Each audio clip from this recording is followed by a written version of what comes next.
South Africa, where the entire nation is mourning the death and celebrating the life of Nelson Mandela, a hero who spent nearly 3 decades of his life in prison fighting to end apartheid, only to lead the country itself upon his release. Dignitaries from around the world will be arriving next week for his memorial and funeral, and ABC's Byron Pitts is outside Nelson Mandela's home in Johannesburg. Byron. Good morning, Deanna. It's a bit loud, as you can hear, on the street outside Mr. Mandela's home as people sing anew the old songs and chants from the movement Mr. Mandela led here decades ago. All day long here, a steady stream of humanity as people have shown up, oftentimes entire families, here to show their last respect to the man this entire nation so adored. As the world mourns the death of Nelson Mandela through song, dance, and tears, details about his grand state funeral are coming out. We should all work together to organize the most befitting funeral. Beginning tomorrow with a national day of prayer and reflection for South Africa, with an official service on Tuesday in Johannesburg, where thousands are expected to gather at the FNB Stadium, the same stadium where Mandela made his last public appearance during the 2010 World Cup. The services are expected to be the largest in generations, with prominent leaders and dignitaries from across the globe attending, including President Obama and the First Lady, who traveled to South Africa next week to pay respects, bringing along President and Mrs. George W. Bush. For 3 days, his body will lie in state in Pretoria, the base of the South African government.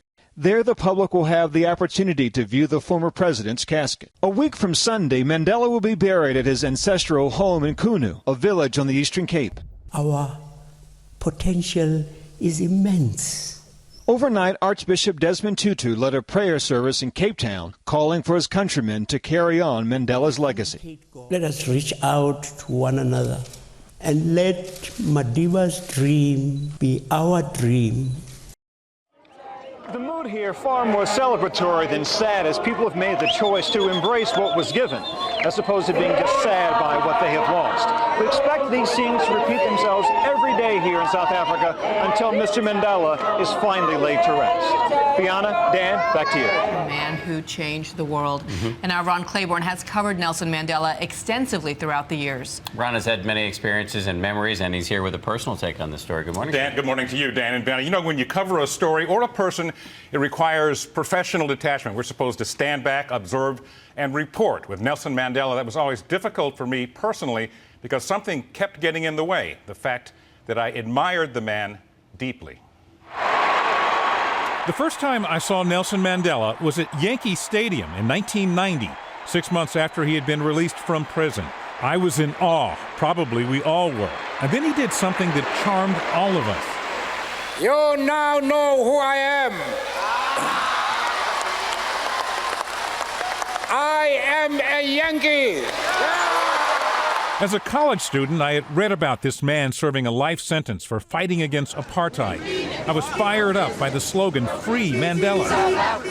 Years later, at ABC, I traveled to South Africa, to Mvezo, his birthplace, and Kunu, where he grew up as a small child, and where he will be buried alongside his parents. I am outside of the private hospital where we believe... And earlier this year, I spent weeks in Pretoria, outside his hospital, as wave after wave of South Africans came singing and dancing, celebrating his life. Ironically, Mandela's hospital room was not far from the courthouse where, in 1963, he and 7 co-defendants were tried for attempting to overthrow the white rule government. The trial began in this courtroom in Pretoria. There was no jury. A judge would decide the fate of the defendants. The maximum penalty, death by hanging. A few months ago, I sat down with Mac Maharaj, a close friend of Mandela's, who had spent years with him on Robben Island in prison. I have read, and people who know Nelson Mandela have said that to some degree he felt burdened by being an icon. That's got to be tough. Yes, he does. He does. He's always felt that burden. And that is why he then finds he has to go an extra distance to not to disillusion you. Mandela would often say he was just a man, not a saint. But what a very special man. No, you did not disillusion us. I think what Mandela was getting at when he said many times, "I'm no saint," was that he didn't want to be seen as a kind of messiah, someone to be idolized, but as a person, imperfect like anyone else, someone who could be emulated, a model, not a myth. And that, hopefully, Dan Biana, will be his greatest legacy. It's interesting to hear that that was burdensome, too. Yeah, to it is. carry It really such is. weight. Yeah, changing the world. All right, Ron, thanks.